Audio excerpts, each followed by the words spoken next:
Antes de comenzar este video, por favor dale me gusta y suscríbete. Te recomiendo usar audífonos para disfrutar el contenido. Gracias.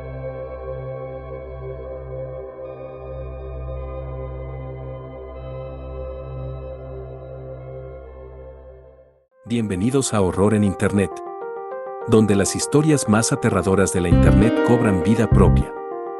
Desde relatos escalofriantes compartidos en foros hasta leyendas urbanas que han acechado en la red durante años, aquí encontrarás el escalofriante rastro del horror digital. ¿Listo para explorar los rincones más oscuros de la red? El horror de Internet es más real de lo que jamás imaginaste. El comienzo del miedo, preludio de pesadilla en los túneles. Si te pidiera que entraras un estrecho y claustrofóbico túnel lleno de trampas y enemigos armados sin nada más que una linterna en una mano y una simple pistola en la otra, probablemente me dirías que me fuera a la mierda. Bueno, en la guerra de Vietnam, esto fue uno de los trabajos militares más arriesgados y temibles. Los hombres que lo hacían eran llamados ratas de túnel. Su misión era librar una guerra contra un enemigo en las entrañas de Vietnam. Estos hombres solían ser de estatura limitada pero poseían un valor y una tenacidad infinita. Con el paso de la guerra, fueron creando tácticas que no solo les ayudarían a aumentar las probabilidades de sobrevivir, sino también a dar un duro golpe a las fuerzas del Vietcong. Poco mencionados en los libros de historia, las ratas de túnel realmente tenían bolas de acero para hacer este trabajo contra un enemigo que no tenía ninguna pena en acabarlos de maneras brutales. Sin más preámbulos, prepárate para conocer cómo era la vida de una rata de túnel.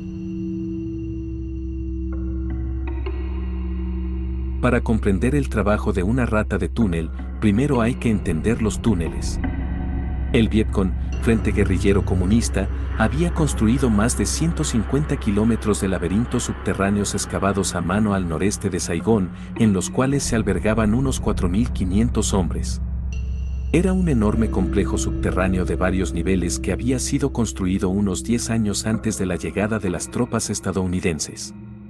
En lugar de tener pasajes largos y rectos como usualmente se imagina un túnel, los sistemas de túneles vietnamitas incorporaban ángulos, lo que impedía que la luz, las balas y la metralla viajaran muy lejos. Dentro de los túneles, las trampillas a menudo conducían a niveles secundarios y terciarios para evitar la detección, e incluso algunos de ellos servían para protegerse de los constantes bombardeos estadounidenses. Las grandes salas abiertas de los túneles del Vietcong albergaban imprentas de propaganda, hospitales, cocinas, letrinas, armerías y dormitorios. Desde estos túneles, las guerrillas lanzaban misiles de combate o incluso emboscadas, luego desmontaban los cañones de artillería y enterraban cada pieza en el escondite. Incluso llegaron a enterrar un tanque M48 y lo utilizaban como puesto de mando. Pero eso no es todo.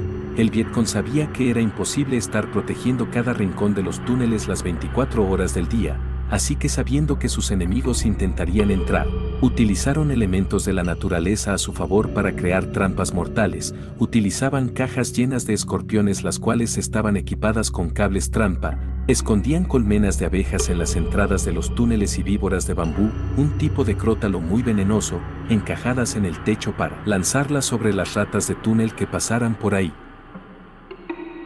Al mismo tiempo, el exterior del túnel estaba repleto de minas y granadas improvisadas con cables trampa.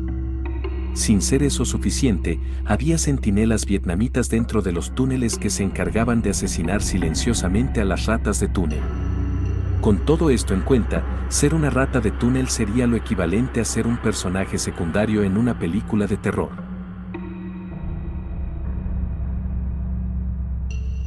Las ratas de túnel eran una especialidad no oficializada de los ingenieros de combate voluntarios y de los soldados de infantería del ejército australiano y estadounidense.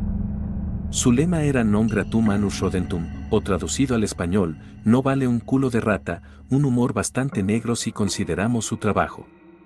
Las ratas estaban compuestas por soldados ingenieros, la mayoría eran voluntarios y de baja estatura, 1,58 m y 1,65 m.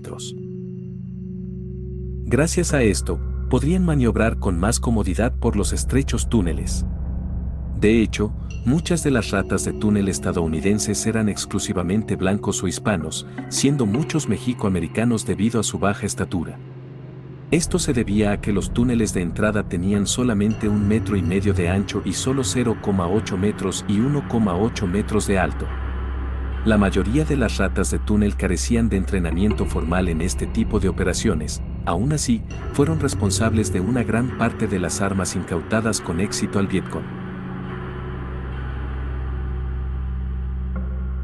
Cuando se descubrían los túneles, las ratas entraban armadas con sus propias preferencias de armas, desde las confiables Colt 1911, calibre 45 hasta escopetas recortadas, carabinas de culata plegable o revólveres calibre 38.